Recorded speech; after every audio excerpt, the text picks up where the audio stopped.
சென்னை அம்பத்தூரில் பைக்கில் இருந்து கீழே விழுந்த பூர்ணிமா என்ற 25 வயதே ஆன இளம்பெண் அரசு பேருந்தின் சக்கரத்தில் சிக்கி உடல் நசுங்கி உயிரிழந்த சம்பவம் சோகத்தை ஏற்படுத்தியுள்ளது. அம்பத்தூர் பிரதான சாலையில் பைக்கில் வந்த அவர் திடீரென பிரேக் பிடித்தபோது கட்டுப்பாட்டை இழந்து தவறி கீழே விழுந்தார். அப்போது பின்னால் வந்த அரசு பேருந்து ஏறி இறங்கியதில் சம்பவ இடத்திலேயே அப்பெண் உயிரிழந்தார்.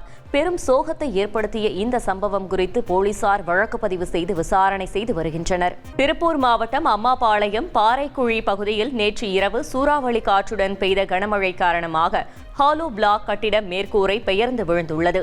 இதனால் அருகில் தற்காலிக செட்டில் தங்கி வேலை பார்த்து வந்த திருவண்ணாமலை மாவட்டத்தைச் சேர்ந்த தொழிலாளி ராஜ் என்பவர் தலையில் கல் விழுந்ததில் சம்பவ இடத்திலேயே உயிரிழந்தார்.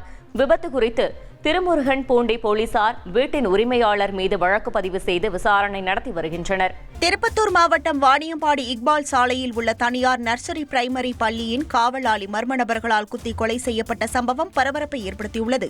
உயிரிழந்தவர் முஸ்லீம்பூர் பகுதியைச் சேர்ந்த இர்ஃபான். இவர் சைக்கிளில் பள்ளிக்கு வந்தபோது பைக்கில் வந்த மர்ம நபர்கள் இவரை கத்தியால் குத்திவிட்டு தப்பி ஓடினர்.